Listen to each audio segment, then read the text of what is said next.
पहला सवाल ही बा कि भोजपुरी में काम करे के अनुभव कैसन बा? बहुत अलग बा। एगो राउर आवाज में एगो मटकोर के गीत बड़ी वायरल भइल रहे कि ई जो वायरल शब्द बाटे ई एगो गायक के जीवन में एकर उपयोगिता कितना बा? वायरल शब्द जन बा ई गायकी के प्रमाण त नइखे हो सकत।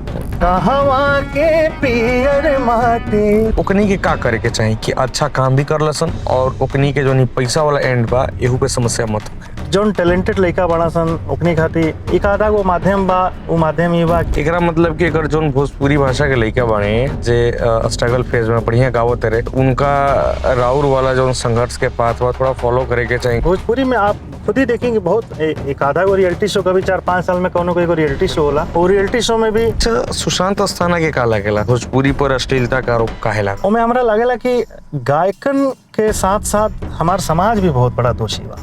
अगर हम कहीं की कर समाधान पे कैसे काम कइल जा सकेला, का हो सकेला एकर समाधान खातिर का कहब? तो मोरल्स के साथे साथे वो लोग के एगो दायित्व बनी कि हमरा अपना क्षेत्र खातिर भी सोचे के चाहिए। खाली संगीत ही बहुत बड़ा भाषा के एथी ना हो, ओमे बहुत सारा चीज बा। लेकिन ए नाम पे कुछ चीज क्रिएट भइल रही सन ग्रुप लाइक 78 गो नाम हमने के ले सकते नहीं लेकिन सफल ना हो पाइल। हाँ ग्रुप बने लेकिन ओकर विजन बहुत सही होवे चाहिए। अच्छा आप बढ़िया बढ़िया रियलिटी शो में गई नहीं और कार्य क्षेत्र कहीं और हो सकत रहे, भोजपुरी का है का कहीं के एगो बेहतर शब्द होला माख लागल।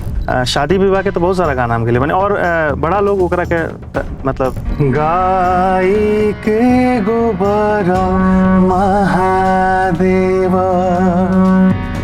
आंगनाली पाए। और पसंद के कोनो एगो गजल पर कहल जाब के बहुत भोजपुरी में कोनो बहुत अच्छा लागल हो के ओकरा के समझे खातिर वो सुनब कभी भी तो बड़ा आनंद आई। बहुत अच्छा साहित्य है, उस साहित्य के आगे हमारा संगीत कुछ है नहीं। एगो अच्छा गायक के पहचान का हो? एगो अच्छा गायक के पहचान ओकरा साहित्य का गा रहल बा। हालांकि गायकी के अब पहचान बहुत बदल गई, आजकल परफॉर्मेंस भी एगो बड़ा हिस्सा जुड़ गई बा। जिससे बातचीत होती है तो मुझे लगता है कि उन्हें मालूम होना चाहिए कि भोजपुरी के अच्छे गायक कौन है और फिर वो उन्हीं लोगों का नाम रखते हैं जो लीग पे चल रहे हैं। तो थोड़ा सा रउआ अपने आप के वो गायक के तौर पर स्थापित करें, कैसन कैसन संघर्ष का सामना करे के पड़ रहा है? वो संघर्ष नहीं होता तो मुझे जो रूहानियत है जिंदगी की उसका आनंद नहीं पता चलता कि यार जिंदगी ऐसी भी हो। कई शब्द लिख लिख के काटल रहे तब वो गम न रचना में आटल रहे। मिलन बेवफाई जुदाई तड़प सफर कितना हिस्सा में बांटल रहे।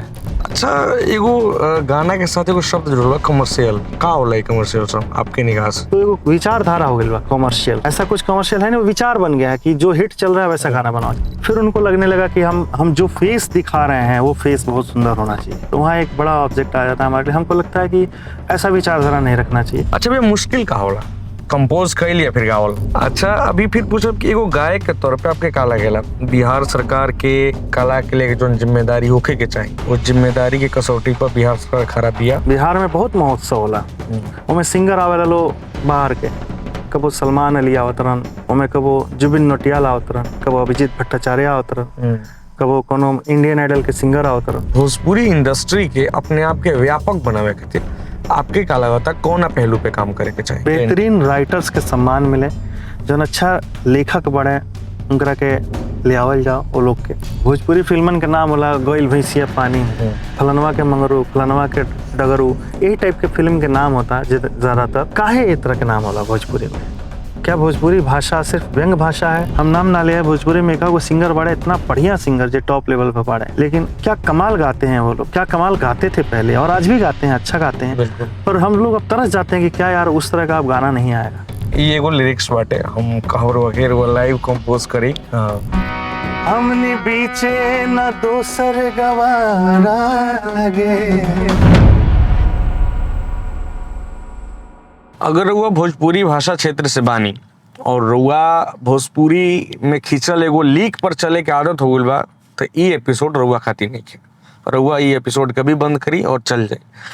लेकिन अगर आप में क्रांति के बुत्ता होके, अगर रउआ क्रांति के बुझत है नहीं और रउआ लागत है कि लड़ल झगड़ल अपना साहित्य खातिर, अपना संस्कृति खातिर, अपना समाज खातिर, अपना माटी खातिर जरूरी बा तो ई एपिसोड रउआ खातिर बा, रउआ देख सकत नहीं। अब एगो बात समझी कि तूफान के नियति का होखेला, गर्दिश के नियति का होखेला, ओकरा आवे के बा और सब कुछ तबाह कर देवे के बा। ई आम बात होखेला, ओकर ई नियत में शामिल होखेला। लेकिन जरूरी ई हो जाला, खास ई हो जाला कि वो गर्दिश में, वो तूफान में कितना लोग ऐसन बड़े जे ओकरा विपरीत दिशा में खड़ा बड़े, ओकरा से लड़े के खातिर जांग पीट रहल बड़े, कहत रहे कि आओ हम खड़ा बानी। और ऐसन होखेला कि जब भोजपुरी भाषा में लोग भोजपुरी भाषा पे लोग तंज करेला, लोग एकरा के नीचा दिखावे के कोशिश करेला फिलहाल की स्थिति देख के। हालांकि अगर बहुत सारा पक्ष बा, एकरा पे अगर बात कइल जाए तो कहीं हम गलत हो सकत नहीं, कहीं आप गलत हो सकत नहीं, कहीं हमारे साथे बैठल हमारे बड़ भाई गलत हो सकत है, अलग अलग एकर पहलू बाटे।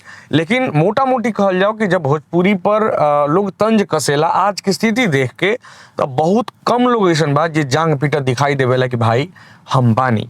और ओहमें अगर कुछ बुजुर्ग लोग, कुछ अनुभवी लोग काम करते रहे, बात के बुझल ठीक लगेला कि चलो भाई इनका समझ में आवत है कि इनका लड़े के चाहिए। लेकिन अगर वो में कुछ हमनी लेखा हेहर युवा खड़ा बड़े जो जांग पीटत अड़े और कहते रहे कि भाई हम लड़ेंगे और हम जीतेंगे और अपनी भोजपुरी, अपनी मिट्टी, अपनी माई को बेहतर स्थिति में ले आएंगे, तो मज़ा आ जाता है। और जब ऐसे युवाओं की बात होती है, जब ऐसा हेहर जवानी के बात होखेला, तो मैं सुशांत अस्थाना हमनी के बड़ भाई बनी, यहाँ के नाम निकल के कान के पास गूंजेला। और आज बतकुचन की सौभाग्य बा कि हमनी के ऐसा हेहर जवानी के साथे बैठल बनी जा जे कि अपन माई भाषा, अपन भोजपुरी, अपन माटी खातिर लगातार प्रयासरत बनी। और आज बतकुचन यहाँ के संघर्ष, यहाँ के वर्तमान स्थिति और सफलता पे बात करी। भैया बहुत स्वागत बा हमनी के मंच। बहुत बहुत शुक्रिया पवन भाई। और बतकुचन के जितना भी दर्शक लोग बा, तमाम दर्शक लोग खातिर भी हमार बहुत बहुत प्रणाम बा, बहुत बहुत शुभकामना बा। राउरी चैनल के, राउरी माध्यम से जौन रुआ लोग तक पहुँचा रहल बनी, लोग के विचार के, लोग के जौन व्यक्तित्व बा ओकरा के परिचित करा रहल बनी, एकरा खातिर बहुत बहुत साधुवाद बा। भैया कुछ एक सवाल जवाब के क्रम बा, हमने के शुरू कर जाए। जरूर जरूर। आदेश होखे था। पहला सवाल ही बा कि भोजपुरी में काम करे के अनुभव कैसन बा? देखिए, भोजपुरी में काम करे का अनुभव बहुत अलग बा। एगो काम के आनंद जौन होला वो तो होकबे करेला, दोसर की मातृभाषा हमार भोजपुरी है, तो अपना माई भाषा खातिर जौन काम करल बनी ओकर आनंद दुगुना हो जाला। और हमरा लागेला कि हमरा भोजपुरी भाषा में ही काम करे के चाहिए। तो इससे हम अभी फिलहाल, तो पहले तो खैर गैर भाषा में भी काम करत रहनी है, लेकिन फिलहाल अभी हमरा लगे मैक्सिमम काम भोजपुरी के ही बा। हम भोजपुरी खातिर सोचे नहीं, भोजपुरी में सोते नहीं, भोजपुरी में जिया नहीं फिलहाल। जी। राउर आवाज में एगो मटकोर के गीत बड़ी वायरल भइल रहे। हाँ। थोड़ा सा जग गंभीर बात ही हो जाले कि अगर एगो गायक के तौर पर हम पूछी कि ये जो वायरल शब्द बाटे, ये एगो गायक के जीवन में एक उपयोगिता कितना बा? देखिए, वायरल शब्द जन बा ये गायकी के प्रमाण तो नहीं हो सकत कि अच्छा बेहतर गायकी के जौन प्रामाणिकता बा ओकरा खातिर वायरल कहल जाओ कि जौन वायरल बा वह अच्छा बा, ई भी नहीं कहल जा सकत।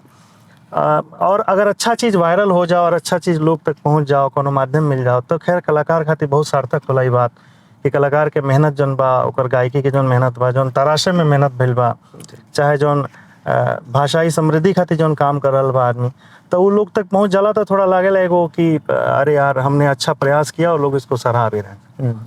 तो दोनों बात अलग बा। वायरल जरूरी नहीं है कि अच्छा गायकी वायरल होके तो अच्छा गायकी होके, जरूरी नहीं है जौन हर चीज़ दुनिया में बहुत फेमस होला वो बहुत बेहतरीन होला। खराब चीज़ भी बहुत प्रसिद्ध हो जाला आजकल के ज़माना में, हो ही रहल बा। खैर सोशल मीडिया के माध्यम से लोग देख रहल बा, पर अच्छा चीज़ के अगर अच्छा प्रमाण मिल जाओ, अच्छा वायरल शब्द जुड़ जाओ, अगर अच्छा गाना के साथ है, अच्छा कोनो कंटेंट के साथ है, तो ओकर महत्व थोड़ा दुगुना हो जाला। कितना बढ़िया लगल है जब मटकोर वायरल हुई? अच्छा लगा रहा है। खैर हालांकि हम 10 साल छोड़ देले रहनी एकदम भोजपुरी गाना बजाना, लगभग 2010 के आसपास जी। और जब लॉकडाउन भइल तो कोनो काम धाम ना रहे आदमी के लगे, घर में बैठल हमने खास करके कलाकार वर्ग के लोग खातिर, काहे कि शोज एकदम बंद हो गए, बाहर गए बंद हो गए, हमनी खानी म्यूजिशियन के कोनो और उपाय ना रहे, बस घर में बैठ के रियाज के। तो कुछ दोस्त लोग फरमाइश कल के कुछ भोजपुरी में भी गा के डालो, तो हम भोजपुरी में थोड़ा सा गा के डलनी। और हमरा ना उम्मीद रहे कि ऐसा गाना भी, अब काहे कि दौर बहुत बदल गई बा। पहले हम हालांकि बहुत स्ट्रगल हम नहीं कर रहे हैं भोजपुरी खातिर, जब गाना बजाना करी सन तब स्टेज में फरमाइश बहुत अलग तरीके का है, हम शायद एडजस्ट ना हो पाएंगे, हम छोड़ देनी एकदम 2010 के आसपास बिल्कुल क्विट कर देनी कि अब हम भोजपुरी स्टेज नहीं करेंगे, गाएंगे नहीं। हालांकि हिरिस मन में रहे कि मातृभाषा खातिर कुछ करे के चाहिए, खिंचाव बढ़ रहा है। फिर जब लॉकडाउन शुरू भइल तब ओमे हम गई नहीं और लोग ओकरा के पसंद कइल। ओकरा बाद फिर हमरा लागल कि अरे यार लोग अब सुन रहे हैं, कुछ ऐसा सुनाना चाहिए, कुछ ऐसा बनाना चाहिए, तब फिर कुछ काम कइल शुरू कइल। वो जो मटकोर वाला गीत रहे बहुत लोग शेयर के लिए रहे, बहुत लोग, बहुत बड़े बड़े नाम शेयर के लिए रहे। वो 10 साल के बाद अचानक से भोजपुरी गाना और इतना बड़ा बड़ा लोग शेयर कर रहे थे, का दिमाग में चलत रहे हमारी। अच्छा लगा हमरा। हालांकि इंडस्ट्री के भी, बॉलीवुड के बड़ा बड़ा एक्टर लोग और जो हमनी के प्रांत से बिलोंग करता लोग, जैसे मनोज भैया, ये सब लोग के जब प्यार मिलल, ये सब के स्नेह मिलल, हमरा लागल कि यार भोजपुरी में अब सुना जा रहा है सब चीज, और इस तरीके के गाने सुन रहे हैं लोग। और जौना तरीके से फेसबुक में वो अकोस्टिक हम गा के डलर नहीं ऐसे गिटार पर, जौना तरीके से वायरल भइल, एक दिन में हम देखने की 17,000 18,000 शेयर, फिर अगला दिन देखा तनी कि कितना सारा पेज पर बा और हर पेज पर 50,000 शेयर बा। हमरा लागल कि यार लोग इस तरह के गाने सुन रहे हैं तो कुछ अकोस्टिक करना चाहिए, अनप्लग्ड तरह के काम। फिर हम गाई के गोबरा महादेव और इस तरह के 2-4 गो चीज, लॉकडाउन में घर में कोनो व्यवस्था भी ना रहे, तो जौना व्यवस्था में रहल वही व्यवस्था में गईनी सुनैनी, लोग बहुत पसंद कइल। फिर थोड़ा बहुत ऊर्जा मिलला, बड़ा ऊर्जवान बनी हम, तो फिर कहनी कि चलो कुछ कही जाओ। फिर हमनी के वो गजल के सीरीज भी शुरू करनी भोजपुरी में गावे के, और थोड़ा इंटेलेक्चुअल गजल, खास करके फिलोसफी जना में ओखे बढ़िया, तो शुरू भइल, लोग पसंद कइल। आज भी लोग प्यार दुलार दे रहल बा। मटकोर के दुल्हन सुना देव का हमने? हाँ जरूर जरूर।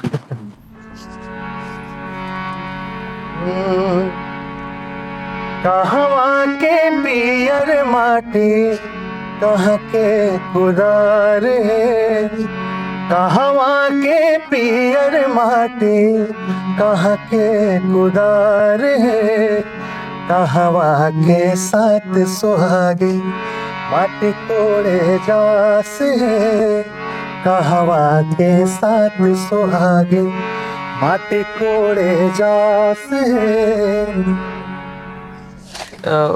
उम्मीद बा कि हमार माई सुनी गीत बड़ा खुश हुई। अच्छा, हम आपके काम करत देखिला भैया, और बहुत अच्छा लगेला कि भोजपुरी के जो सार्थक पक्ष बा, जहाँ काम, जैसे अभी हमने के इंट्रो में कहनी हम कि तूफान के ताबे के बढ़ले बटे, जरूरी हो जाला कि तूफान से निकले खातिर के लोग कितना कैसे कोशिश करता, तो उनमें जो हुआ कोशिश करत नहीं, बहुत बढ़िया बा। और ये खुशी होला कि आप सबके देख के कुछ और लड़का हमने गांव घर के, जहाँ हमने के बिलोंग करते नहीं, गाँव घर बानी जा, चूंकि अपनी ओजा बानी यार, वो एजा बानी, तो ओजा भी कुछ लड़का आप सबके देख के इंस्पायर होके लाइक बढ़िया गावे के कोशिश करे सब, बढ़िया लिखे के कोशिश करे सब, लेकिन फिर वो जाके फंस जाले से अर्थ पैसा। हम आपसे जानल चाहब, चूंकि आप भी एगो संघर्ष के फेज में रहल बनी, आपसे हम जानल चाहब वो लइकन के एंड से कि ओकनी के का करे के चाहिए कि अच्छा काम भी कर लसन, और ओकनी के जो नहीं पैसा वाला एंड बा एहू पे समस्या मत होके। देखिए, खैर ये बहुत विराट समस्या बा जहाँ पर वो बात करल बनी, खास करके भोजपुरी भाषा खातिर, चाहे कि भोजपुरी भाषा में वो तरह के प्लेटफॉर्म अच्छा गायकन खातिर भी बहुत कम बा। खास करके एक आधा गो रियलिटी शो कभी कभार होत रहेला, लेकिन कोनो ऐसा रियलिटी शो नहीं है जो व्यापक स्तर पर कोनो सिंगर के बहुत बड़ा पहचान दे देवत होके, चाहे कोनो सिंगर के बहुत अच्छा रोजी रोटी स्टेबल हो जाओ वो गायकी से। बट जो टैलेंटेड लड़का बड़ा सन, ओकनी खातिर एक आधा गो माध्यम बा, वो माध्यम ये बा कि या तो अपन गाना बनावे, रिलीज करे और सोशल मीडिया के माध्यम से लोग तक पहुँचे। खास करके बड़ा 90% जो अच्छा सिंगर बड़ा है, जरा लगे फाइनेंशियल क्राइसिस बा, वो बस ऐसे ही हारमोनियम पर चाहे ऐसे ही मोबाइल में वीडियो बना के डालत रहा। एगो बड़ा समस्या ये बा कि भोजपुरी में काम कर रहा जितना भी कंपनी बाड़ी सन, उनमें वही तरह के सिंगर के गाना दिहल जाला जौना से बहुत रिकवरी के चांस होखे, जौना के गाना मास स्तर पर बाज रहा होखे, चाहे वो अश्लील गाना बाज रखल हो, चाहे बड़ा जो सिंगर लो बा, स्टार सिंगर वालो, वो लोग के गाना बनाओ तरी सन कंपनी। 95% कंपनियन के तो टारगेट बाकी फीमेल सिंगर्स को गवाइए, सुंदर सिंगर्स को गवाइए, जो लड़की बहुत सुंदर होकर देखे में अट्रैक्टिव होकर के वीडियो में फीचर कर दीजिए ताकि ऑडियंस आ जाए। अलग मोटिव से लोग काम कर रहा बा, मतलब कमर्शियल एंगल से देखल जाओ तो पूरा व्यावसायिक हो गया बा गाना बजाना। भोजपुरी भाषा में ज़्यादातर गाना उहे बनावल जाला जौन डीजे पर बजावल जा सके, डीजे में लोग नाच सके, डांस कर सके। सॉफ्ट गाना बनाई, गज़ल बनाई, अच्छा मार्मिक गाना बनाई, लोग से सनल जौन गाना बाड़ी सन पारंपरिक गीत ओकरा के बनाई, ओकर स्वीकारता बहुत कम बा हमनी के समाज में, बहुत कम बा। चाहे कितनो बढ़िया सिंगर भी गावे, ओकरा के भी लोग स्वीकार ना करेला। बड़ा सिंगर भी गावे, फेमस सिंगर भी गावे, तब भी लोग बहुत स्वीकार नहीं करब। और जबकि दूसरा भाषा में देखिए, गैर भाषा में जा के देखिए, आज हर रंग के गाना बनाता।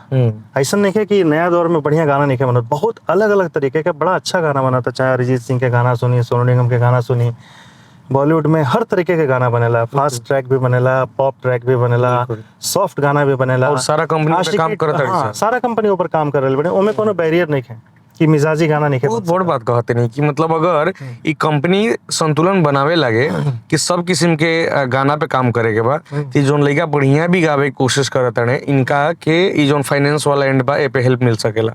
हाँ, तब सबसे बड़ा समस्या नया प्रतिभाशाली कलाकार बनन, ओकनी खातिर बड़ा विराट समस्या बा कि कंपनी ओकनी के प्लेटफॉर्म नहीं दे सकत। या तो वो अपन पैसा लगावे, या तो अपना खेत बेच के ले आवे, चाहे घर से ले आवे। अगर घर से समृद्ध बा तो पैसा ले आके लगावता है कि music production, video production, video के रिलीज केला के बाद ओकर प्रमोशन बहुत बड़ा मास लेवल के खर्चा बा। तो बहुत कलाकार कुछ दिन काम करेले फिर थक जाले अपना से। ओकरा बाद भोजपुरी भाषा में एकर कोनो पैमाना नहीं है, कोनो मापदंड नहीं है कि कहाँ के हिसाब से गाना बनी, कौना के हिसाब से गाना रिलीज हुई, कोनो कर माने कोनो सेंसरिंग नहीं है तरीका से। तो एगो विराट समस्या बा। ये समस्या से हमनी के भी माने गुजरल बनी सन और आज भी गुजरे नहीं। हालांकि आज रोजी रोटी से अगर एगो परसेंटेज थोड़ा सा निकाल के हम अपना भाषा खाती लगावे नहीं, हम अपन कमाई के एगो अच्छा खासा स्रोत हम सोचनी कि हमार भाषा, हमरा अपना भाषा खाती कुछ काम करे के चाहिए। एगो अपना हिस्सा से एगो मिसाल जलाई, थोड़ा उजाला तो हुई, कबो रोशनी हुई। काहे कि पूरा भोजपुरी के जौन वैश्विक स्तर बा, जौन ओकर पहचान बन गेल बा, ओकरा के बदलल तो नहीं जा सकत, लेकिन कुछ अच्छा काम करे के बा अपना हिस्सा से, वो माटी में पैदा भइल बनी। तो आपन एगो जौन कमाई के छोटा सा सोर्स बा, वो में हम लगावे नहीं, सोचनी कि यार चलो हम भोजपुरी की सेवा करते हैं। चाहे हमरा एंगल से जितना अच्छा कलाकारन को हो सकेला हम मौका देवे नहीं, जौन भी ठीक कलाकार बड़े चलो आओ यार गाते हैं, कुछ अच्छा बनाते हैं, करल बनी। लेकिन जौन अकेला कलाकार बाड़न, जौन गाँव में बाड़न और अच्छा गा रहल बाड़न, ओकनी खातिर बड़ा समस्या बा, बहुत बड़ा समस्या बा। अच्छा, जब आप ये स्ट्रगल में रही, फेज में रही, जब आपके सामने भी रही स्थिति कि अच्छा काम और फाइनेंस के मैनेज के लिए बहुत मुश्किल हुई रुआ खातिर, बहुत मुश्किल का के लिए रही आप? देखिए हम तो फिलहाल हम सिंगर रानी सिंगरे हैं एक्चुअली। तो हम जब ये फील्ड में आई तो हमारा खातिर गाना बनावल बड़ा मुश्किल है। कहीं जाए गाना बनाओ तो केहू कहे 10,000 लगेगा, 15,000 लगेगा। तो 2-4 गो गाना तो 5 गो गाना बना पाऊनी हम इन्हें जाके, वो घर से पैसा लेके, चाहे शो हमारा मिले, प्रोग्राम मिले, वैसे कुछ को थोड़ा सा आर्थिक व्यवस्था हमारा ठीक रहे तो वो हम इन्वेस्ट करी। लेकिन हमारा खातिर लागल कि यार बड़ा मुश्किल काम है, तो हम बहुत स्ट्रगल करनी। हम फिर दिल्ली जब हम आई तो हम बार में गावत रहनी, हम 4 साल बार सिंगिंग करनी, और बार सिंगिंग से हम पैसा कुछ कमाईनी। फिर छोटा छोटा हम गैजेट खरीदनी म्यूजिक प्रोडक्शन खातिर, कबो एगो स्पीकर खरीदनी, कबो दूसरा स्पीकर खरीदनी। फिर इनाम के पैसा मिले तो कबो एगो मिडी खरीद लेनी, कबो एगो साउंड कोड खरीदनी। फिर मतलब लागल कि यार म्यूजिक प्रोडक्शन सीखना पड़ेगा, ये मजबूरी है मेरी, क्योंकि हम अपने लिए गाना कैसे बनाएंगे। तो म्यूजिक प्रोडक्शन ये तरीके से थोड़ा अर्निंग हमार भइल। ओकरा बाद हम छोटा मोटा शो मिलल शुरू भइल, हम दिल्ली विल्ली और एने ओने अपन एगो बैंड हमनी के बनैनी सन। तो शो से जौन कमाई होके वो हम अपन म्यूजिक के प्रोडक्शन के आइटम खरीदे में इन्वेस्ट करी, और धीरे धीरे करके वो सेटअप हमारा रेडी भइल। फिर हम अपन गाना अपन प्रोड्यूस कर शुरू करी। मतलब बनावे भी सीख गई नहीं? हाँ, मतलब यूट्यूब से भी बहुत गाइडेंस लेनी। यूट्यूब हमारा सबसे बड़ा गुरु है म्यूजिक प्रोडक्शन खातिर, कि कौन प्लगिंग के काहे कि हम तो म्यूजिकली ठीक रहे, म्यूजिकली आदमी सीख ले रहे संगीत, लेकिन टेक्निकली बिल्कुल स्ट्रॉन्ग ना रहे। तो प्लगिंग के कैसे इस्तेमाल हुई, कैसे वीएसटी होला, कैसे प्रोग्रामिंग होला, धीरे धीरे देखत सीखनी। फिर जब हमारा म्यूजिक प्रोडक्शन तैयार हुआ तो अपना साथ साथ बहुत सारा सिंगर लोग के हमने बुला के गवावल। फिर दूसरा चैनल खातिर भी काम कइल, माने भोजपुरी भाषा के समृद्धि खातिर जितना हो सकेला। कोनो भी चैनल आवेला कहेला कि अरे भोजपुरी के लिए अच्छा काम करना चाहते, तो एकदम खड़ा हो जाने कि चलो यार आप जो बजट देंगे, जिस बजट में होगा, भोजपुरी भाषा की बात है तो काम करेंगे। एकरा मतलब कि अगर जोन भोजपुरी भाषा के लइका बाड़े जे स्ट्रगल फेज में बढ़िया गावत रहे, तो उनका राउर वाला जोन संघर्ष के पाथ हुआ थोड़ा फॉलो करे के चाहिए। घर से निकला, थोड़ा सा अपन कुछ करा, सीखा करा। हाँ, अगर वैसा कोनो सोर्स मिले कि अच्छा कोई गॉड फादर नहीं है प्रोग्राम। हाँ, 2-4 कहे कि भोजपुरी में आप खुद ही देखेंगे बहुत एक आधा गो रियलिटी शो, कभी 4-5 साल में कोनो कोई रियलिटी शो होला। और रियलिटी शो में भी कौना स्तर के रियलिटी शो होता आप देख सकता नहीं कि के ओमे गा रहल बा, के ओमे जज बा, के ओकरा के बना रहल बा। तो ओकर भी वैसे बहुत बड़ा मतलब उपलब्धि तो नहीं मिल सकत, खाली इस्तेमाल कर लिया। बहुत हाँ, बहुत इस्तेमाल हो जाला ओमे।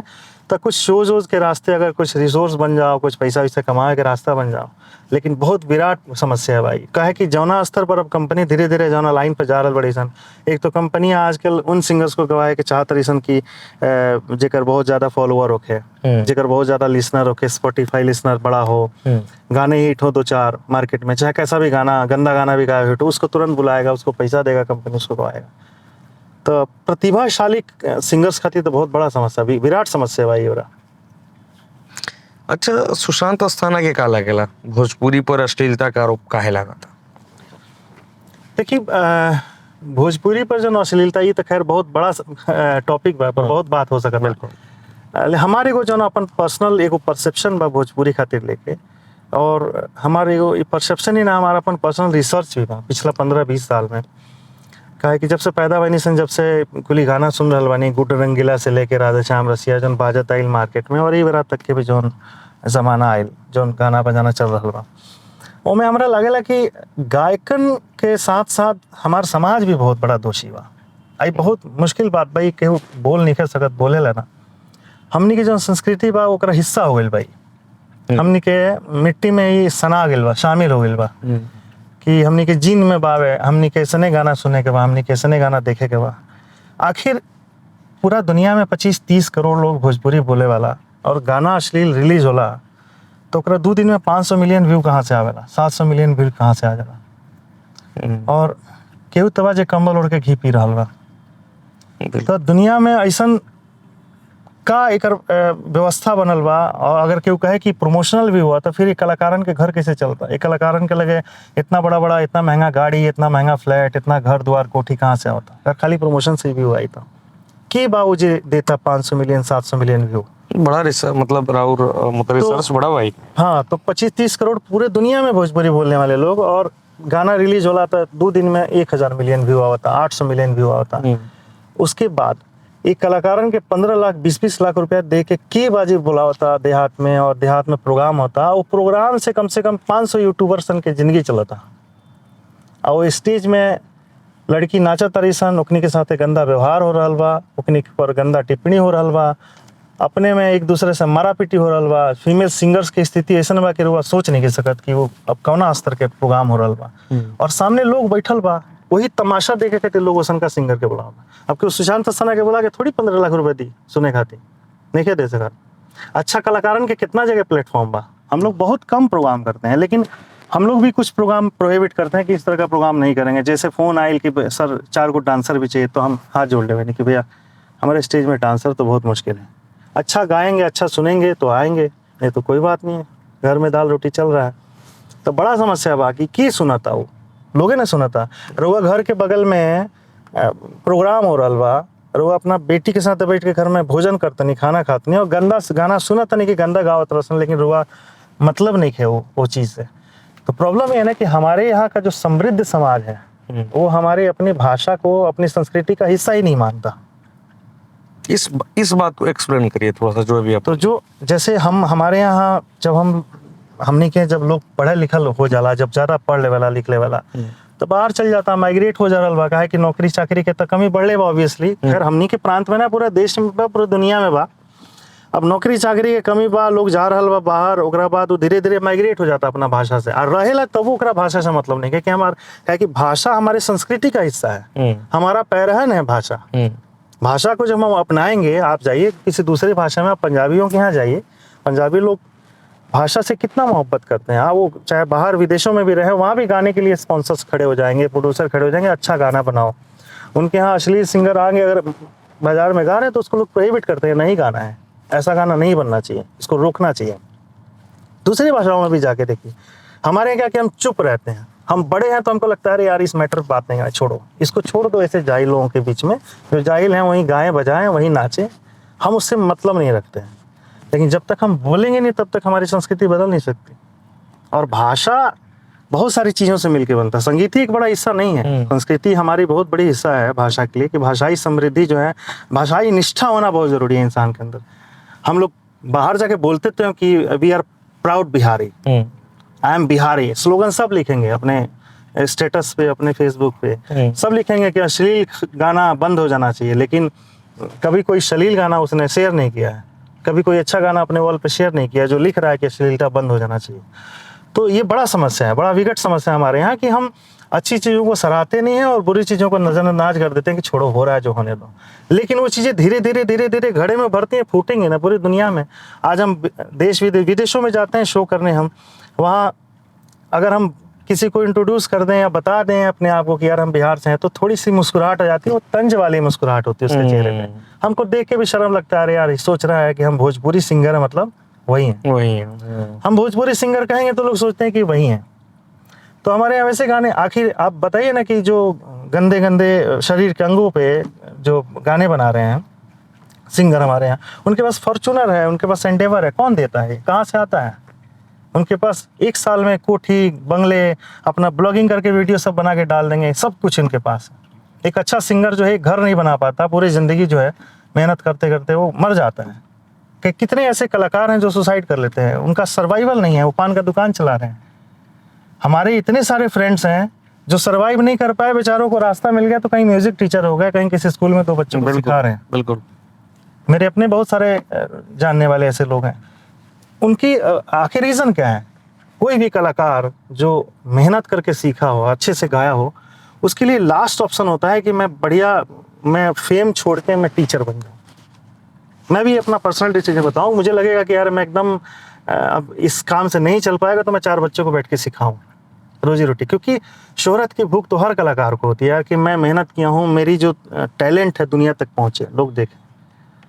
और वहाँ समस्या ये है कि आपको लोग नहीं स्वीकारते हैं, तो हमारा समाज स्वीकारता नहीं है। ये बड़ा रोल है हमारे समाज का, और इसके लिए समाज को जागरूक होने की ज़रूरत है। आप अवॉइड करना शुरू कर दीजिए, इन सिंगर्स को अवॉइड करना लोग शुरू कर दें, इन सिंगर्स को इवेंट वाले बैन कर दें कि हम नहीं बुलाएंगे, तो देखिए कल कहाँ फिर वापस वही भजन गाना शुरू कर दें। या फिर इनको बैन करे ना करे, जो बढ़िया कर रहे हैं उनको भी पैरेलल आप मौका दीजिए, बुलाइए आप। हाँ, जब अच्छी चीजें बढ़ेंगे तो बुरी चीजों का अपने आप औचित्य कम हो जाएगा, उनका खराब हो जाएगा। तो बहुत बड़ा समस्या वहाँ हमने की है, आप देख लिए। और ये बार आता सोशल मीडिया जन अब पिछला कुछ दिनों से 1-1.5 साल से जन इंस्टाग्राम फेसबुक आयल बा, ये तो भोजपुरी के चरित्र के और बढ़िया दागदार कर दिले बा, दुनिया के दिखा दिले बा कि दुनिया बाहर लोग देखते हैं हम लोग यहाँ का रील कि यहाँ कैसे सिंगर गाते हैं स्टेज में और किस तरीके की बदतमीजी होती है स्टेज में, ऐसा प्रोग्राम होता है लोग। अब बढ़िया लोग एकदम ठाट मार के बैठे हैं। और आपको कमाल की बात बताएं पवन भाई कि सुनने वाले उसमें बहुत सारे IAS IPS लोग भी होते हैं हमारे यहाँ। हमारे यहाँ के समृद्ध वर्ग के बड़े नेता लोग होते हैं, वो प्रोग्राम कराते हैं उनका और बुलाते हैं ऐसे ऐसे सिंगर्स को, और अपनी फजीयत करा रहे हैं, दुनिया देख रही है। अब तो सब कुछ कॉमन हो गया ना। बिल्कुल बाहर का भी कोई इंसान बैठा हुआ वो देख रहा है कि भाई ये कोई सिंगर है बिहार का, देखो कैसे कर रहा है।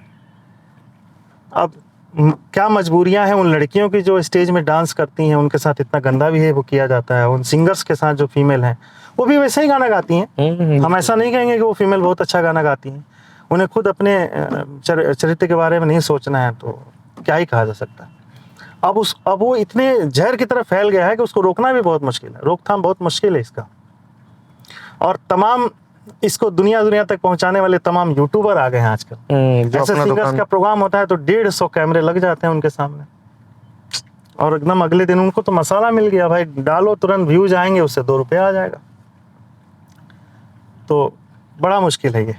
अच्छा भैया, ये जो वो बात कहानी है, जो विषय भइला, ये बहुत बड़ समस्या बा।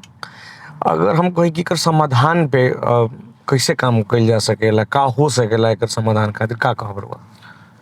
देखिए, एकर तो एगो 2 तरीके के समाधान बा। पहला समाधान ये बा कि जे भी बा हमनी के क्षेत्र से बढ़िया संभ्रांत लोग बा, काहे कि ऐसा नहीं है कि बिहार से बहुत समृद्ध लोग बा दुनिया में, दुनिया के कोना कोना में बा, बड़ा इंडस्ट्रियलिस्ट लोग बा।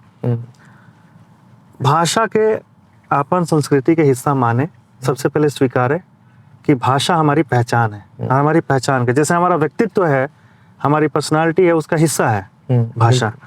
भाषा के जब अपन संस्कृति के हिस्सा मानिए तो ओकरा खातिर थोड़ा दायित्व हो जाइए ओकर। जैसे आप औलाद को अपने बचपन से पालते हैं, बड़ा करते हैं, उसको शिक्षा देते हैं, उसको मोरल्स का शिक्षा देते हैं, नैतिक शिक्षा होला ना कि बेटा ये काम करना चाहिए, दादाजी की इज्जत करनी चाहिए, उनमें भी शामिल हो चाहिए वो लाइन कि हमारी भाषा है और हम अपनी भाषा के लिए थोड़ा अपना दायित्व रखें। तो जब ये मोरल्स जब हमने के इंक्रीज हुए ना, तो मोरल्स के साथे साथे वो लोग के एगो दायित्व बनी कि हमरा अपना क्षेत्र खातिर भी सोचे के चाहिए, हमरा अपना क्षेत्र के संगीत खातिर सोचे के चाहिए, हमनी के जौन पारंपरिक जौन चीज़ बा ओकरा के संवर्धित करे खातिर का कर सकत सन। जैसे हमनी के लोक संगीत बा, लोक के जीवन के एगो शैली बा, ओकरो खाली संगीत ही बहुत बड़ा भाषा के अथी ना हो, ओमें बहुत सारा चीज़ बा। हमनी के जौन जीवन शैली बा, जैसे हमनी के खाए के तरीका, हमनी के पिए के तरीका, बोले के, घूरा बैठे के तरीका, वो सब हमनी के संस्कृति के हिस्सा है। बाजार पर खाम में बैठ के रोज चाय पियली हमनी के यहाँ होला। अब विदेश में, देश में, शहर में ये सब नहीं के होत, ओकरा से परिचित करे के चाहिए अपना बच्चन के, चाहे हमनी के अपना के खुद के भी ओकरा वो रूट से कटला के जरूरत नहीं है। और थोड़ा बहुत सोचें कि हमनी के जौन अच्छा कलाकार बाड़न ओकनी खातिर का हो सकता। अगर कोनो कलाकार बा, हम बहुत बड़ा इंडस्ट्रीज बानी, अलग तक यार ओकरा अगर थोड़ा बहुत हेल्प से अगर ओकर कंटेंट बन सकता, ओकर गाना बन सकता, जवना से हमारा भाषा के पहचान बढ़ सकता, तो उसनका कलाकार के निसंदेह हुआ जज करे के पड़ी कि भैया बेहतर कलाकार होखे, बेहतर गायकी होखे, बेहतर गाना गावे, अच्छा संगीत होखे, अच्छा साहित्य गावे, ओकरा के वो प्रमोट करी, चाहे वो कोनो संस्था के माध्यम से होखे, चाहे कोनो साहित्य के माध्यम से होखे, चाहे ये हमरो कम अभी वो जिसे कहनी है कि लाइक ग्रुपिंग एंड ऑल।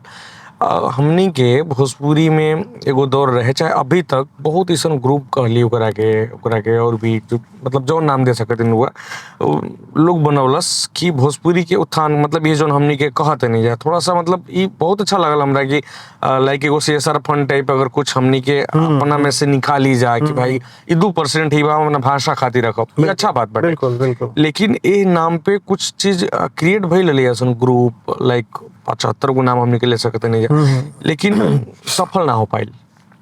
हाँ, ग्रुप बने लेकिन ओकर विजन बहुत सही होके चाहिए, विजन अलाइन होके के चाहिए कि हम किस पर्पस के लिए ग्रुप बने। संस्था तो बहुत बड़ी सन भोजपुरी के समृद्ध करे के नाम पर, बिल्कुल। लेकिन आप सच्चाई आप देखेंगे, आप जब उसके अंदर तक पहुंचेंगे तो देखेंगे हर संस्था के लगे वो अपन फिक्स सिंगर बा, ओकर एगो फिक्स क्राइटेरिया बा, राइटर बा, यही राइटर लिखी ये गाई।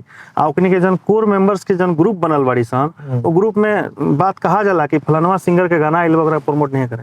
हम जब गाना शुरू कैनी भोजपुरी के इन्हें की, और जब हम लोक संगीत गाई, चाहे भोजपुरी में गजल गाई, जब हम गजल गाओ शुरू करें तो बहुत सारा संस्था के बहुत सारा लोग बहुत लंबा पोस्ट लिखल शुरू कर दिया कि ये लोग क्या गाएंगे, अवधि क्षेत्र का इंसान भोजपुरी लिख रहा है, भोजपुरी में बहुत बड़े बड़े गजलकार रहे हैं पुराने ज़माने में, उनको कोई सुना नहीं, उनको कोई जानता नहीं, ये नए नए लौंडे जो हैं गाना गा रहे हैं। ये लोग के विचार रहे हैं, आप स्वीकार नहीं करते। अच्छा काम के पीछे तो बहुत बड़ी राजनीति है भोजपुरी में, अच्छा काम के बड़े, आप अच्छा गाना शुरू करिए, आपके पीछे 5 संस्थाएं लग जाएंगी, 5 कंपनियां लग जाएंगी, भाई कैसे आ गई बा।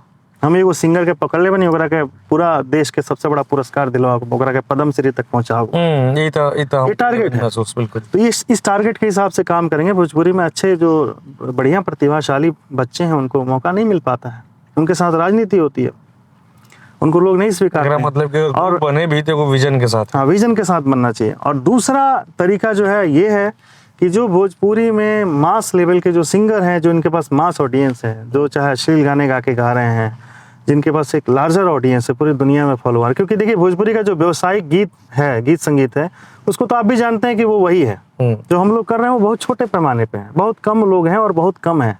हम 3 महीने में हम कभी एक कंटेंट बना पाते हैं, क्योंकि हमें अपने खर्चे से बनाने, हमारे पास कोई प्रोड्यूसर नहीं है, कोई स्पॉन्सर रेडी नहीं होता हम लोग के पीछे।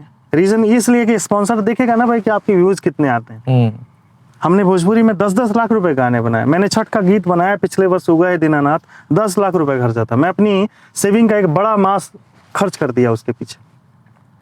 मैं उसमें रशियन म्यूजिशियन ले आया, टर्किश म्यूजिशियन ले आया, इंडिया के टॉप लेजेंड्स को लेके आया, और उसको कितने लोगों ने 40,000 व्यू है 3 साल में, 40,000 व्यू है उस गाने को 3 साल में। वो स्वीकारा नहीं हमारे लोगों ने। हो सकता है हमारा टेस्ट नहीं हो, बट जब वो व्यू का काउंट हमारा 40,000 दिखेगा तो हमारे पीछे स्पॉन्सर कौन तैयार होगा कि अरे यार आओ आपके पीछे पैसे लगा, तो कंपनी तो नहीं तैयार होंगे। तो हमें बेहतर ये तरीका रहेगा कि हमारे जो टॉप क्लास के जो सिंगर ये लोग जो गा रहे हैं, जो वल्गरिटी वाले गाने ही गा रहे हों, उनको या तो बदला जाए, या तो उनकी चेतना को बदला जाए, या तो वो बदल जाए, वो अच्छा गाना शुरू कर दे, तो उनके पास एक लार्जर ऑडियंस है, वहाँ तक वो बात पहुँच जाएगी कि यार भोजपुरी में ऐसा भी गाना होता है। हालांकि बहुत सारे सिंगर ऐसे हैं जिन्होंने बहुत खराब गाने गाए, इस टाइम बहुत अच्छे गाने भी गा रहे हैं और लोग स्वीकार भी रहे हैं, बट वो कंसिस्टेंसी अगर बनी रहे ना तो कुछ दिनों में बात बदल जाएगी, भोजपुरी को लोग फिर उसी तरीके से सुनना शुरू कर देंगे। भूल जाएंगे लोग की भोजपुरी में। कहता तो हर आदमी है अश्लील है, लेकिन सब सुन रहे हैं। बिल्कुल। और उससे ज़्यादा मज़ा मिल रहा है यूट्यूबर्स के साथ, जो नंगा नाच हो रहा है भोजपुरी में प्रोग्राम करा के। वो एक बहुत विराट जहर वाली समस्या है। वो तो आप समझिए कि एक वायरस की तरह लोगों के अंदर घुस रहा है। जो आप गाने रिलीज़ हो रहे हैं उसमें तो थोड़ी मर्यादा भी लोग रख लेते हैं, लेकिन स्टेज में तो कोई मर्यादा ही नहीं।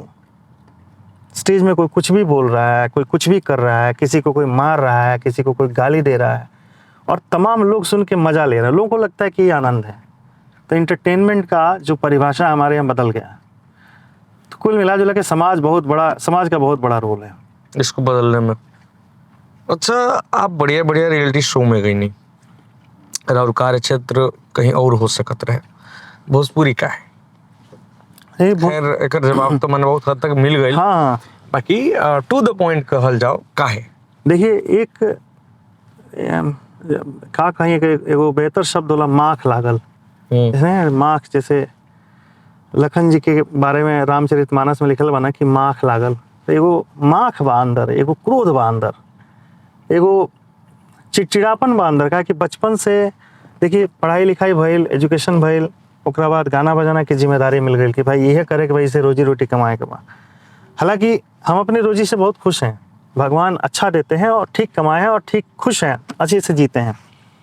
बट भाषा जो हमारी पहचान है उसको लेके हम कहीं भी, हमको लगता है ना, कॉन्फिडेंस थोड़ा डाउन हो जाता है। अगर हम कहीं अच्छे जगह जाके बैठ के अगर हिंदी गज़ल भी गा रहे हो तो अगर किसी ने पूछ दिया, या अगर वो मेरा इंस्टा आईडी मांग लिया और उसमें देख लिया कि यार भोजपुरी सिंगर है, तो 2 मिनट के लिए मुस्कुराता, अरे आप भोजपुरी भी गाते हैं, मुस्कुराता है। उसको जैसा लगता है कि ये कितनी व्यंग्यात्मक भाषा है, कितनी चटक।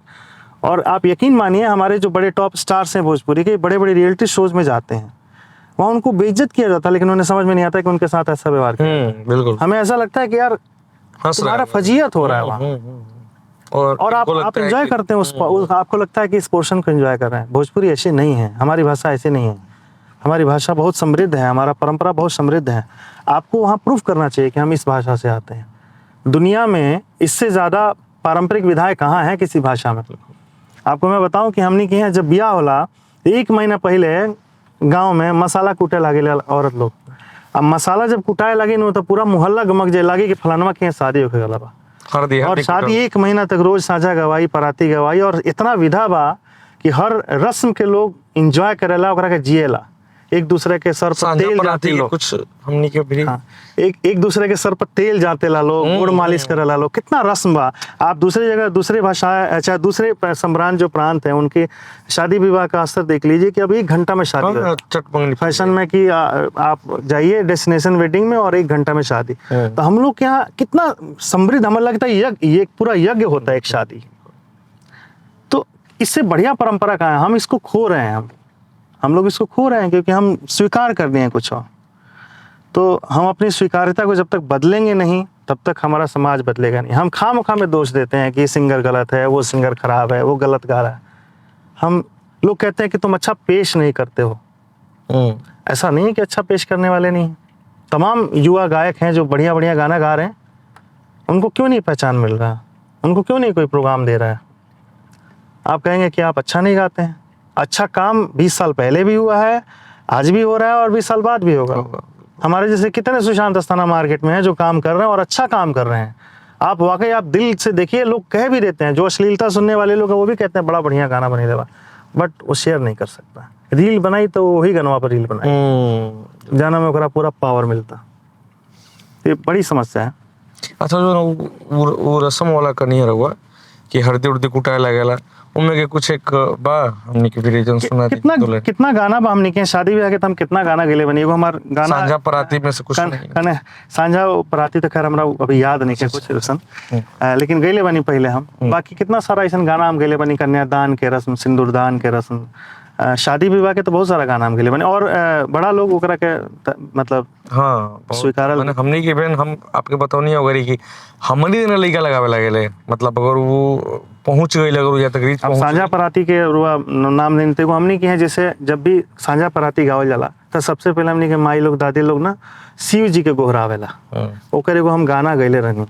तो ओकरा के हम 2 लाइन सुना देता नहीं। गाय के गोबर महादेव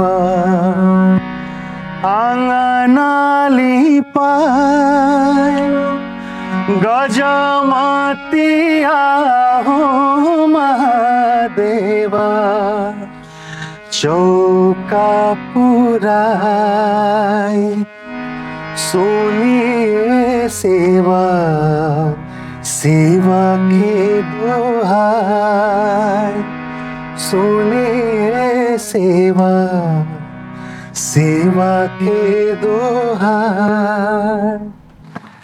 तो कोनो हमने की है अच्छा प्रोग्राम होके जैसे हमने की है तो औरत लोग पहले ये गोहरावेला गावेला ये सब हमने के संस्कृति के हिस्सा। अच्छा रुआ गजल पे बहुत काम करेला और पसंद के कोनो एगो गजल पर कहल जाब रुआ बहुत भोजपुरी में कोनो बहुत अच्छा लागल हो के रुआ। ऐसे तो खैर देखिए हमारा तो सब पसंदीदा ही गजल बा और इरशाद भाई के लिखल, खैर इरशाद भाई अब दुनिया में नहीं खन पर उनका लिखल बहुत सारा गजल गैनी हम और बड़ा अच्छा मतलब इंटेलेक्चुअल शायरी करस इरशाद भाई और ओकरा के समझे खातिर वो सुनब कभी भी तो बड़ा आनंद आई। बहुत अच्छा साहित्य है, उस साहित्य के आगे हमारा संगीत कुछ है नहीं। हाँ एक माध्यम बस है प्रस्तुत करने का। तो सुना देता नहीं वो गजल सुना देता नहीं।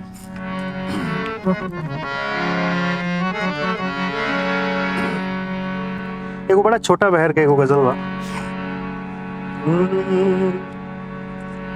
दिल में हलचल मचौले बा का हो दिल में हलचल मचौले बा का हो चांद पागल बनौले बा का हो दिल में हलचल मचौले बा का हो। शेर बा इतना बेकल तो कहवा जाता रा इतना बेकल तो कहवा जाता रा इतना बेकल तो कहवा जाता रा केहू मखिया बिछौले बा का हो चांद पागल बनौले बा का हो। अच्छा अभी हमने की बात करत रही है जा ऑडियंस के एंड पे, अभी थोड़ा गायक के एंड पे आ जाओ कि एगो अच्छा गायक के पहचान का होला। देखिए एगो अच्छा गायक के पहचान होला ओकर समृद्ध रियाज, ओकर गायकी और साहित्य के प्रति ओकर कितना पौष्टिक रुझान बा कि कैसन साहित्य हम गा रहल बानी। साहित्य के परख अगर अच्छा नहीं है तो ये भी एगो गायकी में बहुत बड़ा फॉल्ट बा कि हम कुछ भी गा देनी उलुल जुलुल गा देनी। एगो अच्छा गायक के पहचान ओकरा साहित्य का गा रहल बा, कैसन गीत गा रहल बा, कैसन गीत चुन रहल बा, कैसन तरन्नुम गा रहल बा, कैसन धुन गा रहल बा, तो वो जरूरी बा। हालांकि गायकी के अब पहचान बहुत बदल गई आजकल, परफॉर्मेंस भी एगो बड़ा हिस्सा जुड़ गई बा कि गायक होके चाहिए तो परफॉर्मर होके स्टेज में पूरा डांस करे ओकरा आवे, लोग के खूब बतियावे आवे, कॉमेडी करे आवे। लेकिन एगो अच्छा गायक के पहचान खातिर बहुत जरूरी बा ओकर गायकी रियाजी होके और अच्छा गायकी होके, शुद्ध गायकी होके, सुर में गायकी होके और साहित्य के अच्छा पहचान होके ओकरा अंदर। साहित्य का परख काहे कि साहित्य के पहचान नहीं है तो फिर गायकी के पहचान नहीं है। आप कुछ भी गाते हैं तो फिर बेकार है गायकी, क्योंकि गायकी साहित्य को प्रस्तुत करने का ही एक माध्यम बस है, एक माध्यम है, एक मीडियम है बस। साहित्य से बड़ा चीज़ नहीं है गायकी। हम जो गा रहे हैं, हम क्या गा रहे हैं। जैसे गज़ल गाते हैं हम लोग तो गज़ल, जैसे हम लोग के उस्तादों ने सिखाया कि गज़ल आप गाते हैं तो गज़ल ऐसा होना चाहिए जैसे आप एक एक शब्दों को एक एक तसरी में अच्छे से सजा के रख दें, उसकी रूह के साथ खिलवाड़ नहीं हो, साहित्य की रूह के साथ खिलवाड़ नहीं हो और साहित्य को बहुत अच्छे माध्यम से प्रस्तुत कर सके, वही संगीत है। अच्छा फिलहाल भोजपुरी में कौन सा सिंगर के देख के बुझा लगे ना फिलहाल जो भोजपुरी भी है कि लोग अच्छा गायक बा कोई? अरे बहुत अच्छे अच्छे कलाकार है भोजपुरी में इस टाइम।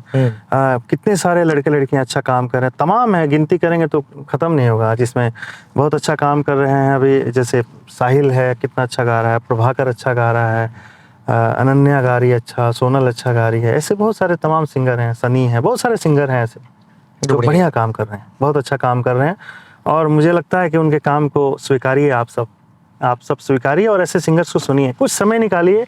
आप अपने जीवन का आप कभी 10 मिनट भी निकाल के ऐसे सिंगर को रोज सुन लेंगे तो बेचारों को 2-4-5 व्यू मिल जाएगा। क्या बात है, और मतलब उससे उनका जीवन चल सकता है, वो और अच्छे गाने बना सकते हैं। मतलब जितने नाम आपने गिनाए, मैं चाहता हूँ कभी कभी कहीं जाता हूँ तो कि किसी से बातचीत होती है तो मुझे लगता है कि उन्हें मालूम होना चाहिए कि भोजपुरी के अच्छे गायक कौन हैं, और फिर वो उन्हीं लोगों का नाम रखते हैं जो लीक पे चल रहे हैं, तो थोड़ा सा ये होखेला फिर अफसोस होला। लेकिन बहुत अच्छे पहला से आदमी पुराने जमाने के गायकों में मैं कुछ दिन पहले एक बलिया में एक प्रोग्राम में मैं मिला पहली बार। एक है देव कुमार सिंह जी, आदरणीय देव कुमार सिंह जी, बहुत गुणी हैं, बहुत क्या कमाल की गायकी है। मैं सुना और मैं मंच पे मैं गाया, मैं एक पूर्वी गाया था और जैसे उतरा मंच से नीचे, वो तो चचा हमको पकड़े और बोले कि बहुत उम्दा गाए हो, बहुत अलग गाए हो, मैं बहुत तरीके का पूर्वी गाता हूँ। और फिर मुझे किसी ने परिचित कराया उनसे, और थोड़ी देर बाद जब मैं उनको गाते हुए देखा तो मैं हैरत रह गया कि कमाल की गायकी है, कितनी अद्भुत गायकी है। और मैं आप सबको भी कहूँगा कि ऐसे सिंगरों को एक बार आप लोग सर्च करिए, आप सुनिए उनको, क्या कमाल गाते हैं, अद्भुत गायकी। आप लगेगा कि भोजपुरी की मिट्टी में सने हुए कुछ शब्द आपके कान में एकदम प्रेम से घुल रहे हैं, बहुत उम्दा गाते हैं। बढ़िया लगा भैया ये सुन के कि अगर मैंने भोजपुरी गायकों के बारे में पूछा तो आपने उन लोगों का नाम लिया जो लोग वाकई बहुत अच्छा कर रहे हैं, बहुत अच्छा कर रहे हैं, बहुत अच्छा कर रहे हैं। और निसंदेह ऐसे कलाकारों का सपोर्ट होना चाहिए, ऐसे कलाकारों को आगे बढ़ाना चाहिए। अच्छा, अब आपकी बात की जाए, थोड़ा व्यक्तिगत सवाल कि आपको माने रउआ अपने आप के एगो गायक के तौर पर स्थापित करे में कैसन कैसन संघर्ष का सामना करे के पड़ल रहे? बहुत जीवन तो बहुत संघर्ष में रहा है मेरा, मैं बहुत संघर्ष किया हूँ। और मैं मुंबई में भी बहुत दिन स्ट्रगल किया, बहुत मतलब वहाँ लॉन्ड्री में काम करने से लेके और सब कुछ किया हूँ, मतलब जीवन यापन के लिए कि कैसे भी लाइफ स्टेबल है, थोड़े दिन रुक के देखें कि कुछ हो सकता है यहाँ। फिर वापस दिल्ली आया, यहाँ भी बहुत स्ट्रगल किए, बहुत छोटे छोटे स्कूल में 500-500 रुपये महीने के भी स्कूल में मैं पढ़ाया हूँ म्यूज़िक, छोटे छोटे प्राइमरी टाइप के स्कूलों में भी, और ठीक रहा। लेकिन मुझे लगता है कि मेरा संघर्ष मेरे लिए बहुत ऊर्जावान था, मुझे बहुत ऊर्जा दिया, मुझे बड़ा मैं अपने संघर्ष को याद करता हूँ तो मैं बिल्कुल दुखी नहीं होता हूँ, मुझे खुशी होती है कि वो संघर्ष नहीं होता तो मुझे जो रूहानियत है ज़िंदगी की उसका आनंद नहीं पता चलता कि यार ज़िंदगी ऐसी भी होती है। क्या बात। और बिना संघर्ष के जीवन में आपको कुछ हासिल हो तो मज़ा भी नहीं आता है। आपको बहुत भूख लगे उसके बाद एक निवाला खाइए, आपको बहुत आनंद आए। कोई कहले बा कि वो जवानी का जो ना कि कोनो कहानी ना हो। बिल्कुल। अच्छा, एगो गायक के तौर पे आप गाना के चुनाव कैसे करेला? ये हमरा खातिर बड़ा समस्या भाई, इससे हमारा बहुत कम गाना आवेला। हमरा साथे बहुत सारा राइटर लोग भी बैठेला है जी, हम काम करेंगे तो बहुत हमरा मन में होला कि यार हम जब कुछ कह रहे हैं तो उसमें एक बात होनी चाहिए। जब कोई भी बात हम कह रहे हैं या उसको गा रहे हैं तो उसको सुनने वाला, जैसे इरशाद भाई की गज़ल है, हम गाए हैं कि मतलब है कि नज़र से रूह में किरण समा गइल त का भइल, बताई का कि चांद जब भेटा गइल त का भइल। और शेर है कि सुनिए कि धुआं धुआं दिया रहे उदास उदास रात में, धुआं धुआं दिया रहे उदास उदास रात में, दिया के साथे आदमी बुता गइल त का भइल। अभी जो मेटाफर है ना, ये जो मेयार है लिखने का, इसको पढ़ने के लिए, इसकी बात को समझने के लिए थोड़ा वक्त चाहिए, तो ठहरता है इंसान। तो हमको लगता था कि यार जब हम गज़ल गा रहे हैं, जब हम गीत गा रहे हैं तो उसमें कुछ होना चाहिए, ऐसी बात। हमने उगए दीनानाथ गाया तो उसमें च्यवन ऋषि का भी मैंने नाम लिया है, जहाँ से छठ की कहानी शुरू होती है। हम जब गज़ल गाते हैं तो उसमें इरशाद भाई लिखते हैं कि कई शब्द लिख लिख के काटल रहे, तब वो गम न रचना में आटल रहे, मिलन बेवफाई जुदाई तड़प, सफ़र कतना हिस्सा में बाटल रहे। तो अच्छा मेटाफर, अच्छा म्यार मिलता है गाने का। तो हमको लगता है कि गीत वही हो जिसमें बात हो, जिसको पढ़ा जाए, जिसको सुना जाए। मतलब चुनाव के समय हाँ, बड़ा माथापेची होला। हाँ बहुत माथापेची होला हमरा खातिर। हमरा कैसे मला लागला कि सब्जेक्ट अच्छा मिले के चाहिए। क्या बात है। अच्छा, एगो गाना के साथ एगो शब्द जुड़ल बा, कमर्शियल सॉन्ग। का होला कमर्शियल सॉन्ग आपके निगाह से? देखिए, कॉमर्शियल शब्द जो है वो गाने के साथ नहीं जुड़ा है, कॉमर्शियल शब्द जो है अब व्यापार के साथ जुड़ गया है कि जौन गाना हिट बा वो कमर्शियल बा, जौना के ज़्यादा व्यू आवता वो कमर्शियल बा, जौन ज़्यादा चल रहल बा वो कमर्शियल हो गइल बा। फिर वही के लोग फॉलो करे लागत, अरे ई टाइप के गाना हिट हुआ, यही बनाना चाहिए। तो एगो विचारधारा हो गइल बा कमर्शियल। ऐसा कुछ कमर्शियल है नहीं, वो विचार बन गया है कि जो हिट चल रहा है वैसा गाना बनाओ। जैसे मार्केट में आप भोजपुरी में खास करके देखिए कि एगो शब्द जैसे कोनो गाना के आ गई कि चाहे बीमारी शब्द आ गई, अब वो बीमारी पे वो सब सिंगर बीमारी के गाना बनी है, तो एगो विचारधारा बन गई बा। हाँ, बाकी कमर्शियल जौन फेज बा भोजपुरी के सच्चाई तो ये बा कि वही सन के गाना के बाजार बा, वही सन के गाना वाले लोग पैसा भी कमा रहल बा। क्या है कि अभी बात भइला कि स्वीकारे वैसने गाना होता तो का करब। अच्छा, कमर्शियल सॉन्ग मैंने हमनी के जहाँ तक थोड़ा रिसर्च वालों को सुने नहीं जा कि जो कने विचारधारा कि कमर्शियल सॉन्ग के विचारधारा बा इहे धीरे धीरे अश्लीलता में बदल जाला। एक में कहता सच्चाई बा। अब एगो छोटा बात बताएं कि कुछ दिन पहले भी हम कई गो कंपनी खातिर काम के लिए बनी, जैसे काम कल शुरू भइल कोनो कंपनी के साथ है, बहुत सारा ऐसा लोग बाजे आवेला कंपनी खातिर इन्वेस्ट करे के चाहेला कि भोजपुरी को समृद्ध करने के लिए हम थोड़ा अपना पैसा लगाना चाहते हैं और कुछ अच्छा गाना बनाते हैं। बट जब हम काम शुरू करीला तो धीरे धीरे देखे ना कि वो भी कंपनी धीरे धीरे वही विचारधारा में जाता कि वही वर्ड जनवा कॉमर्शियल यूज करे। महाराज ये कॉमर्शियल गाना नहीं है, ऐसा बनाइए तड़कता भड़कता, महाराज सुंदर सिंगर ले आइए, सिंगर भी ले तो सुंदर सिंगर ले आइए। अब ऐसा जो जब ऑब्जेक्ट हमारा सामने आवल शुरू भइल तो हम सोचने क्या रहे ठीक है फिर हाँ जोड़। सुंदर सिंगर का क्या है ये कांसेप्ट, सुंदर सिंगर क्या होता है? अब जैसे बहुत सारा हमने कंटेंटेशन बनावनी जना में सिंगर के फीचर करके गाना बनावनी। जैसे जनरली हमारे गाना भी देखे खास करके हमारा खानी जितना कलाकार बने जो भोजपुरी का कुछ करे के चाहता ना वो पैसा नहीं खे ज्यादा, तो मॉडल लेके और पूरा स्टोरी लेके डिजाइन नहीं कर पाओ गाना, तो क्या कर ले बेचारा सेफ होके खाती एगो माइक लगा ली अपना सामने, अब बैठ के अपन लिपसिंग कर दी और गाना बना दी कि चलो यार अच्छा गाना गेले बने लोग सुन ले। तमाम सिंगर ऐसा कर रहा बड़ा।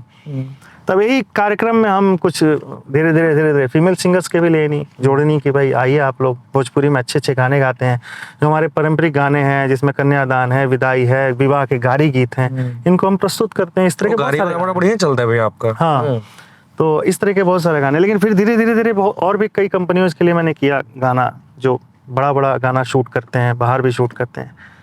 फिर उनको लगने लगा कि हम जो फेस दिखा रहे हैं वो फेस बहुत सुंदर होना चाहिए, तो वहाँ एक बड़ा ऑब्जेक्ट आ जाता है हमारे लिए। हमको लगता है कि ऐसा विचारधारा नहीं रखना चाहिए, सभी तरह के कलाकारों को मौका मिलना चाहिए, जो अच्छे गायक हैं वो अच्छे गायक हैं। फिर तो उनकी बेसिक सोच में ही दिक्कत आ गई। अगर आप सुंदर होने को सूरत का सुंदर होना मानते हैं, मैं आपको बताऊं कि ये बड़ा जिगर का काम है कि आप भोजपुरी के लिए आइए और अच्छा काम करिए और अच्छा काम करते रहिए। थोड़े दिन बाद सब बदल जाते हैं।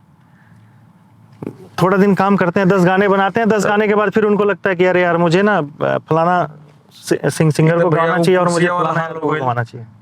कुर्सिया वाला हाल हो गया कि जब तक वो कुर्सिया पर हम बैठल नहीं की, जब ले कुर्सिया खराब भी है, और जैसे कुर्सिया पर हम बैठे नहीं तो हम अपने घर इटालियन वाला लगाइबे कर, मार्बल 16 करोड़ के पर्दा लगाई। खैर, अच्छा भैया मुश्किल का होला कंपोज कर लिया फिर गावल? हमरा खातिर कोनो मुश्किल नहीं है, दोनों ही मुश्किल नहीं है, हमरा मजा आवेला। हाँ, अगर गीत बहुत बढ़िया मिल जाला, बढ़िया बहर में मिल जाए, साहित्यिक दृष्टिकोण से एकदम परफेक्ट होके, तो बहुत जल्दी हो जाला, तुरंत हो जाला, कंपोज हो जाला। चाहे गाय खाते हमरा खातिर कोनो दोनों चीज में कोनो दिक्कत नहीं है। ई बात जो पूछनी है वाला याद रखम और ई कहीं रिलेट करे के पड़ी एगो सवाल के साथ। अच्छा, अभी फिर पूछब कि एगो गायक के तौर पे आपके का लगेला बिहार सरकार के कला के लिए जो जिम्मेदारी होके के चाहिए, वो जिम्मेदारी के कसौटी पर बिहार सरकार खरा बिया? देखिए, सांस्कृतिक महोत्सव जो हमने के सरकारी होला, हमार बहुत सारा ऐसा हमार साथे जुड़ल म्यूजिशियन लोग भी बा, बहुत सारा कलाकार लोग बा जो बिहार से बा, बिहार में रह के काम करता, वो लोग से लगातार पता चलत रहेला। ओकरा में भी बड़ा गड़बड़ी बाव है, ऐसा नहीं के गड़बड़ी नहीं के। जैसे बिहार में प्रोग्राम होता और वह महोत्सव करता नहीं, बिहार में बहुत महोत्सव होला, उनमें सिंगर आवेला लो बाहर के, कबो सलमान अली आवतरन, उनमें कबो जुबिन नौटियाल आवतरन, कबो अभिजीत भट्टाचार्य आवतरन, कबो कोनो इंडियन आइडल के सिंगर आवतरन। उनमें प्राथमिकता मिले के चाहिए क्षेत्रीय कलाकारन के, और ओकर एगो पैमाना होके चाहिए कि बेहतरीन कलाकार का पड़न। और ये बहुत मुश्किल काम नहीं है एक लिस्टिंग कर कि ये बड़े कलाकार है और ये अच्छे कलाकार हैं, इनको बुलाइए, इनको मौका दीजिए। तो हमनी के बिहार में जितना महोत्सव होता में हिंदी के प्रोग्राम हो रहा बा, अपन भाषा के प्रोग्राम के महोत्सव कहाँ बा? कई गो सिंगर बड़े जे बहुत नामचीन बड़ा, जरा नाम पर भीड़ जुट जाए, कलाकार के बुलावल जाता, औसन कलाकार के पोस्टर लागेला, बॉम्बे से लोग आवेला, विदेश से आवेला गा के जाला। ई बड़ा गड़बड़ी बा। सरकार के भी एकरा खातिर विचारे के चाहिए कि क्षेत्रीय कलाकार जौन नइखन सर्वाइव कर पावत ओकनी खातिर एगो ऐसा पैनल बने और वो पैनल के मार्फत ओसन कलाकारन के मौका मिले कि भाई उस कलाकार को भी मौका दीजिए। बाकी आपको अगर सेलिब्रिटी किसी को बुलाना है तो बुलाइएगा भाई, कोई दिक्कत नहीं, ऐसे कलाकारों को मौका मिलना चाहिए। अच्छा, अब थोड़ा सा माहौल के हल्का कर ले। सब कहेला कि बहुत ही सुघर बाड़ू तू, बहुत लोग ई गाना के गौलस, लेकिन आपके आवाज में सुन रहे तो करे एहसास कुछ अलग हो खेला। हमनी के जुटल बनी या बैठल बनी चाहत के दो लाइन सुनाई दे रहे। जरूर जरूर।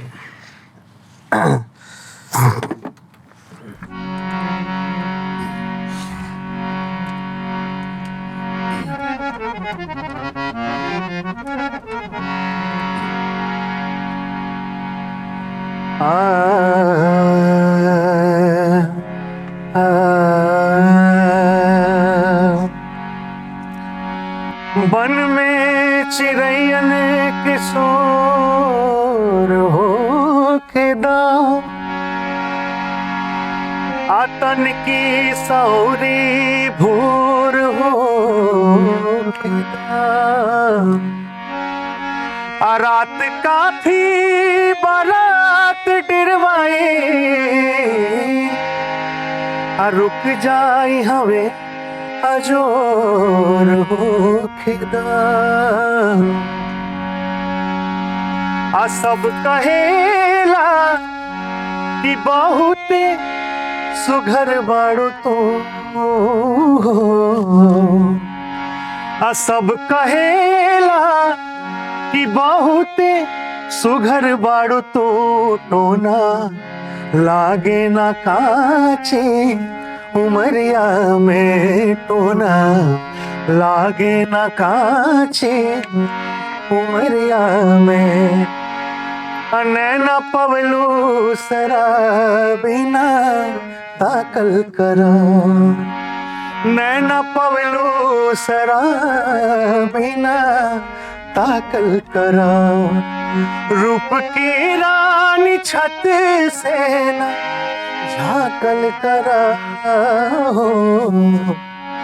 अरे जेने ताकिलू मनहरियों में अजुर हो जाला कोनो, जादू भरल बा नजरिया में कोनो, जादू भरल बा नजरिया में। क्या बात है, हमने के रोज सुनाने लगी तो रात भर बैठ रहे जैसे सुन। अच्छा भैया, थोड़ा सा एगो गंभीर सवाल। भोजपुरी इंडस्ट्री वो शब्द बाटे, चूंकि जौन भी भाषा में जहाँ भी फिल्म बनता, गाना बनता, इंडस्ट्री एगो डेवलप होखेला। तो भोजपुरी इंडस्ट्री के अगर बात कही जाओ तो भोजपुरी इंडस्ट्री के खुद के व्यापक बनावे खातिर, माने भोजपुरी इंडस्ट्री माने समुच्चय लोग के हम बात करते हैं, नहीं कि अश्लील बा के अश्लील बा हटा दिया जाए। भोजपुरी इंडस्ट्री के अपने आप के व्यापक बनावे खातिर आपके क्या लगता कौन पहलू पे काम करे के चाहिए? भोजपुरी इंडस्ट्री के व्यापक बनावे खातिर सबसे पहला जौन काम करे के जरूरत बा, वो जरूरत बा कि अच्छा सब्जेक्ट पर फिल्म बने, बेहतरीन राइटर्स के सम्मान मिले, जौन अच्छा लेखक बने उनकरा के ले आवल जाओ वो लोग के, और वो लोग के साथे काम होखे, अच्छा कंटेंट बनावल जाओ और एकरा के व्यंग से बाहर कइल जाओ। भोजपुरी फिल्मन के नाम होला गइल भैंसिया पानी में, फलनवा के मंगरू, फलनवा के डगरू, यही टाइप के फिल्म के नाम होता ज्यादातर। काहे इस तरह के नाम होला भोजपुरी में? क्या भोजपुरी भाषा सिर्फ व्यंग भाषा है? खाली व्यंग नामक गाना बन सकता हूँ मैं, व्यंगात्मक फिल्म बन सकता, फिल्म के टाइटल ऐसा होला कि लोग सुन के हंसता, वो सबसे बाहर आवल जरूरी बा। तो अच्छा फिल्म बने, बढ़िया जौन फिल्म समाज के आईना होला, अच्छा सब्जेक्ट पर फिल्म बने। और हालांकि बहुत अच्छा फिल्मकार लोग बा जो बहुत बढ़िया काम भी करल बा, लेकिन उतना फिल्म नहीं बना सकता। ऑब्वियसली वही प्रॉब्लम बा कि अच्छा काम करे खातिर पैसा कहाँ से। जैसे एगो बड़ा नाम हम रखे नितिन नीरा चंद्रा, वहाँ के अद्भुत काम करेनी, और वहाँ के फिल्म के राष्ट्रीय पुरस्कार भी मिलल। लेकिन उतना जितना फिल्म बनावे के चाहे, जितना फिल्म बन सकता, ओकरा खातिर बहुत मास लेवल के लोग के आवे के पड़ी, बड़ा लोग के आवे के पड़ी, हेल्प करे के पड़ी कि भाई अपना भाषा के बचावे खातिर हमारा अच्छा फिल्म बनावे के बा। तो दिक्कत होला, परेशानी होला। तो भोजपुरी में सबसे ज़रूरी बा कि अच्छा सब्जेक्ट पर काम होके, बढ़िया सब्जेक्ट पर काम होके। जौन बड़ा सिंगर लोग बा, जौन बड़ा एक्टर लोग बा, वो लोग के लगे इतना मास लेवल के ऑडियंस बा, और वो सोच नहीं सकते, इतना बढ़िया फॉलोअर बा वो लोग के लगे। अगर वो लोग अच्छा काम करे तो वो लोग रीच जाई ओसन गाना से, ओसन काम से। लेकिन पता ना काहे ऐसा एगो डर फैलल बा कि इहे चलेला, इहे गावे के बा। हम नाम ना ले, भोजपुरी में एकागो सिंगर बाड़े, इतना बढ़िया सिंगर जो टॉप लेवल पर बाड़े, लेकिन क्या कमाल गाते हैं वो लोग, क्या कमाल गाते थे पहले, और आज भी गाते हैं, अच्छा गाते हैं। पर हम लोग अब तरस जाते हैं कि क्या यार उस तरह का अब गाना नहीं आएगा। तो हम उम्मीद करते हैं, हम बतौर एक कंटेंट क्रिएटर हम उम्मीद करते हैं, हमको लगता है कि यार ये सिंगर बहुत अच्छा था यार, इस सिंगर की आवाज़ में हमको एक गाना चाहिए, इस सिंगर की आवाज़ में काश ऐसा गाना आता कि हम सुनते। लेकिन वही जो कॉमर्शियल बात बा, कॉमर्शियल विचारधारा से लोग इतना ग्रसित हो गए बा कि नहीं रिस्क नहीं ले सकते, सिर्फ यही चलेगा, सिर्फ यही पीटना है। तो वो लोग के बदलल जरूरी बा, तब भोजपुरी इंडस्ट्री थोड़ा व्यापक हो सकता। अब एगो हम बात कर रही हैं पहले कि भैया ये बात याद रखब, रुआ कहनी है कि रुआ खातिर कंपोज कल भी बहुत आसान बाटे, गावल भी बहुत आसान। हमारा भी कि एगो पक्षी होगा कि हम लिखे के कोशिश करीला, और उमे ये एगो लिरिक्स बाटे, हम कहब रुआ के रुआ लाइव कंपोज करी एगो बा लिरिक्स। तनी सा एक ब्राइटनेस बढ़ाई, जिसे ई शायद ई माने भोजपुरी चाहे कोनो पॉडकास्ट में बहुत कम ही होला कि कुछ लाइव कंपोजिशन होके या फिर कुछ ऐसा चीज। तहरा पहलू में मनवा आवारा लागे, तो उसे सुनर न कोनो नज़ारा लागे, दिलवा तहरे से हर दिन दोबारा लागे। वाह, बहुत अच्छा। आवा बिंदिया के छैया सुता ली हो, आंचल से चंदा बुता दही हो, हमनी बीचे ना दोसर गंवारा लागे। बहुत अच्छा। फीमेल के पॉइंट ऑफ व्यू से लिखल बा।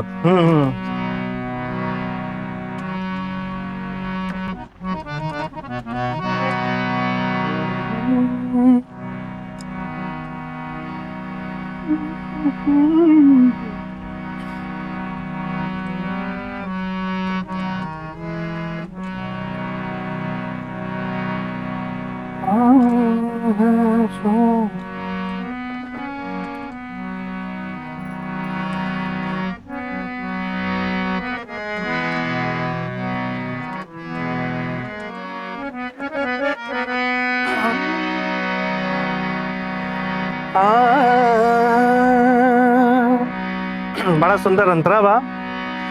आवा बिंदिया के छैया सुताली हो, आचर से चंदा बुता दी हो। आवा बिंदिया के छैया सुताली हो, आचर से चंदा बुताली हो, हमने बीचे न दोसर गवारा लगे, हमने बीचे न दोसर गवारा लगे, दिलवा तहरे से हर दिन दोबारा लगे, तहरा पहलू में मनवा लगे, दिलवा तहरे से हर दिन दोबारा लगे। क्या बात है, बाकी थोड़ा फाइन ट्यून कर दिया। और क्या बात है भैया, इतना कर देना और ये लाइव बड़ी बात है भैया। अब बड़ा मजा है आपके साथ बैठ के। हम चाहम कि मतलब क्वेश्चन फिर बनता बैठल जाए तो कुछ और विस्तार से हमने के एकरा के जैसे पॉडकास्ट के भी हम फिर हम मानी और कुछ विस्तार एकरा के। नहीं, बहुत अच्छा, बहुत बढ़िया। और राउरी पहलू बहुत सुंदर बा, बड़ा तारीफ के काबिल बा। और हम रुआ से भी गुजारिश करब कि ऐसन जौन कलाकार बड़न, जरूरी नहीं कि जेकर बहुत गाना हिट बा, जेकर बहुत बड़ा मार्केट बा, लेकिन अगर प्रतिभाशाली बड़न तो अपना ये बतकुजन के माध्यम से वैसन कलाकारन के रुआ पॉडकास्ट करी। शायद दुनिया तक पहुंची है कि राउर बहुत अच्छा खासा फॉलोअर बा, लोग पढ़े वाला, देखे वाला, सुने वाला, और वो बहुत उम्दा राइटर भी हैं। तो रुआ मार्फत से कुछ कलाकारन के अगर भला हो जाओ तो बड़ा अच्छा रही। कोशिश करिए भैया, बिल्कुल। रुआ बहुत कुछ इतना कीमती वक्त दे रही, बहुत बहुत आभार, धन्यवाद। बहुत बहुत बहुत बहुत शुक्रिया, बहुत बहुत शुक्रिया।